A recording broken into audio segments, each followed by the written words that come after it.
Welcome to the demonstration on how to do a schedule tracker. We refer to these schedule trackers every single week, and we begin by just asking you to write down what your week looks like.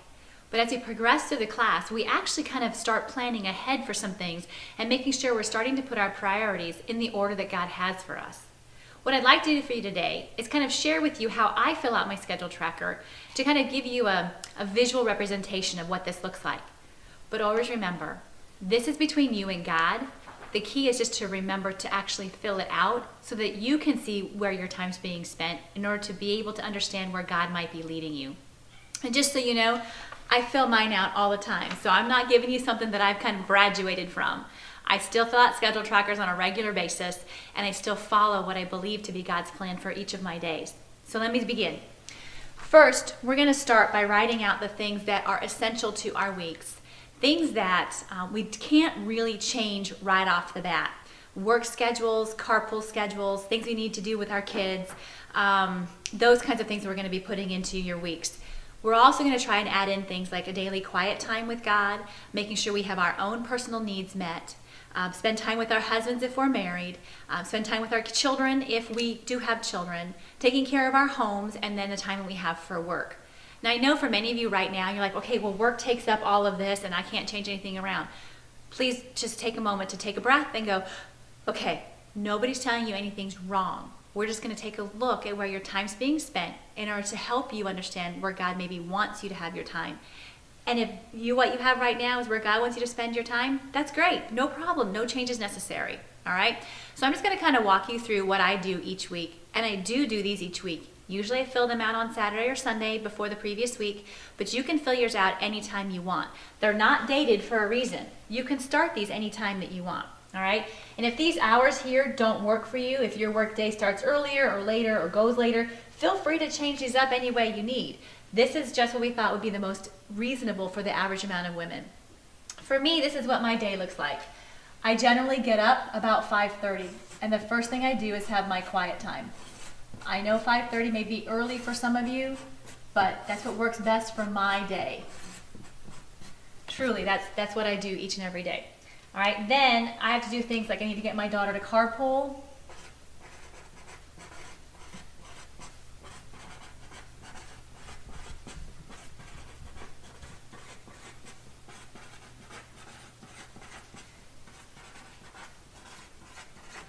All right, and then I need to make sure my son gets his school started. He starts at 7:30 here at home with me. You may not know this or not yet, but I'm a kind of a dual education family. We have one of our children's in high school, and my son is in homeschool right now. So his name is Christopher, so I always abbreviate him as CW.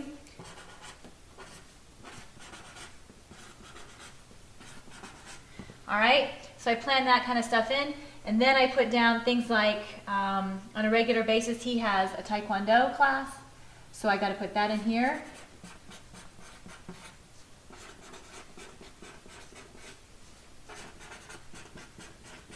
My daughter also has Taekwondo, and hers is a different schedule.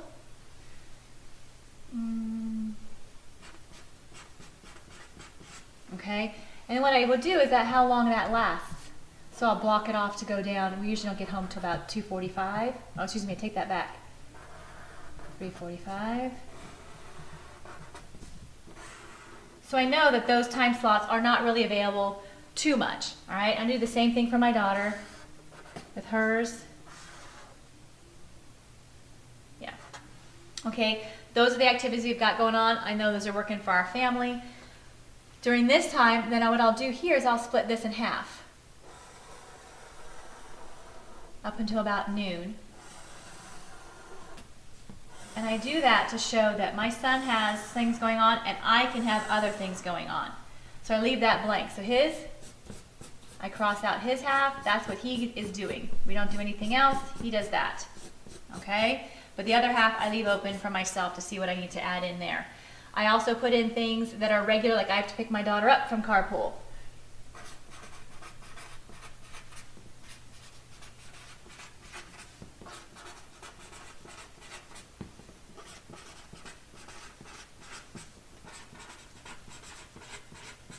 All right, so I put those in, and that generally goes about an hour round trip depending on how it works for me. Okay, and I put it in every day because some days they're different. But this is a general representation of what my weeks look like. I don't have to drive her to carpool to school every day, and I don't have to pick her up every day. But this is generally what happens, and I'm trying to help you see how we plan in those things. All right, we try and do a family dinner, but as you can see, sometimes we have evening activities that are going on here. My daughter also has youth group here. And that takes us down to here. So that affects how we do anything. Thursday nights are open nights for us. So this becomes our family night. Excuse me, I take that back. Wednesday nights are open nights. This becomes our family night. And I block that off. And Fridays are generally, my husband and I, we go on a date night.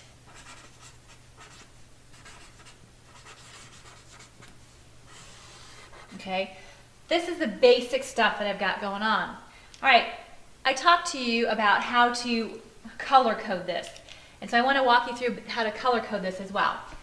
Quiet time, or my time with God, will be in yellow. Okay, that's the time I spend with God. And I can put over here, I can put church down too. We go to church on Sundays. Sometimes it looks a little different. Sometimes we go Saturday night, but for the most part, average, we go on Sundays. Okay? Then I need to put in some pink time. We'll talk about that in a minute. After that comes my date time, or my time with my husband, and that gets red. Okay?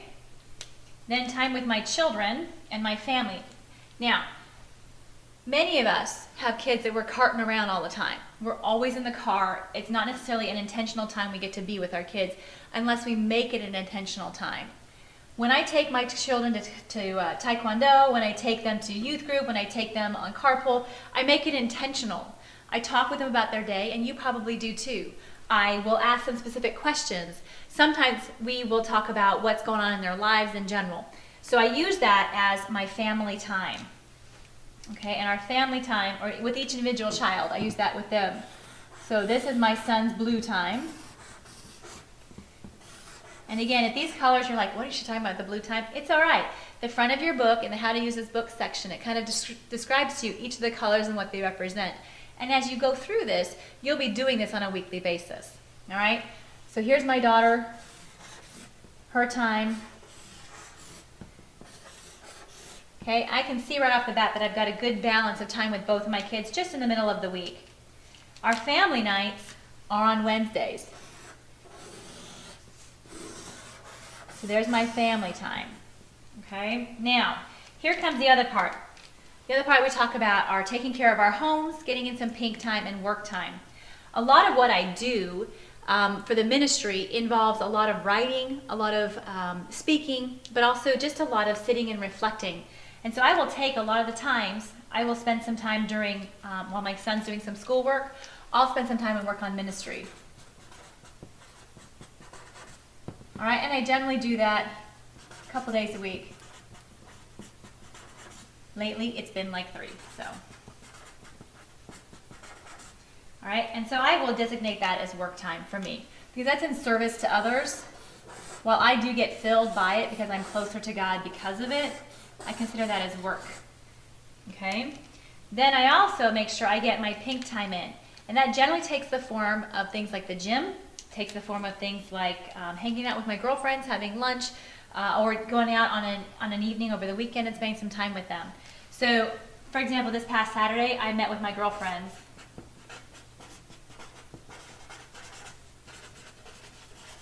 And so I would list that in as a girlfriend date, and then I would go ahead and make it some pink time for me.